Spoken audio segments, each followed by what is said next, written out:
Hello, I'm Trevor Greene, Superintendent of the Yakima School District, and here with Will Sarett, Executive Director of Human Resources.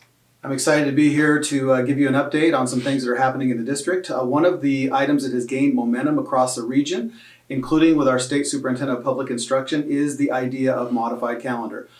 We have this opportunity to really consider the way that we use time, the way that we use the calendar, but we're very cognizant of the importance of doing this together, hand in hand, with our labor partners. And in accordance, we actually have a wonderful system set up in which we work with specifically YEA, and I'd like to ask Will here, what does that system, what does that process look like in coming up with a calendar, and who's involved in that process? So we have 3 members from the district representing district, and 3 members from our Yakima Education Association, and then the meetings are facilitated by a couple of other district folks, myself included.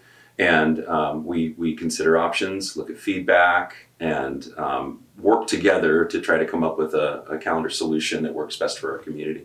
That's fantastic, and the key is working in collaboration. Nothing at this point has been decided. However, we have looked at methods of ideas of calendars that are being used in other districts. We've seen everything from longer breaks during Thanksgiving, a whole week off during Thanksgiving in October, having a week off in October. If you think about what we're going through right now with the pandemic and how stressed people can get, the challenges that we're facing, these ideas of longer breaks are very appealing. But in addition, there's the opportunity for longer intersessions, which give people the option to work over breaks and make a little bit more money if that's a desire, or take a longer step away from work. But it also then allows for students to come and make sure they're getting caught up on work that they may have lost.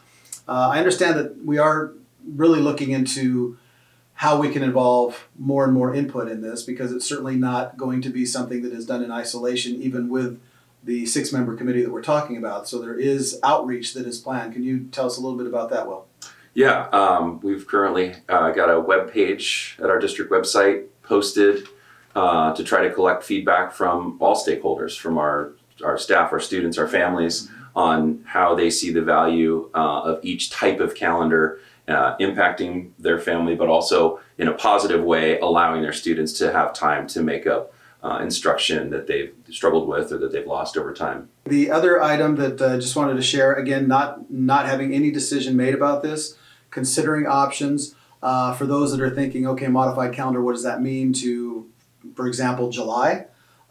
Is there any conversation about what a July would look like in a modified calendar? We as a district have chosen to keep July as a full month for students to take vacations, for family, staff to take vacations. So although some calendar, when people look at modified calendars, some of them will use July as makeup time. We've chosen not to consider that as an option. I think that's critical, is just to let people know, let you know that July would not be touched. There is definitely a time period that we do need to step away in education to make sure that the kids can be kids, and that there are options to certainly decompress collectively.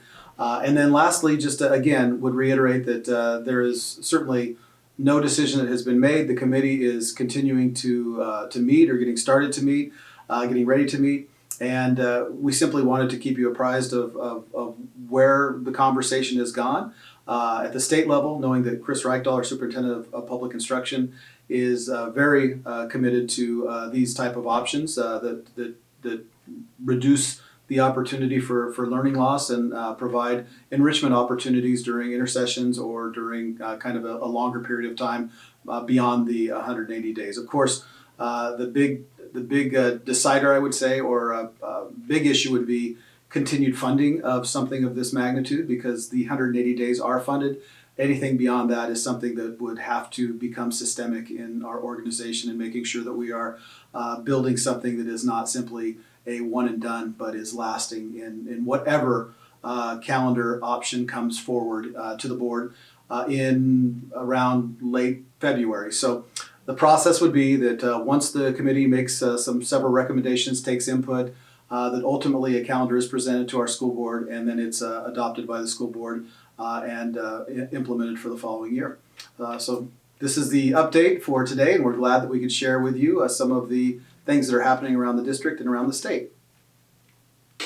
For more information and to provide feedback about Yakima's modified calendar options, please visit our website at ysd7.org/modified calendar.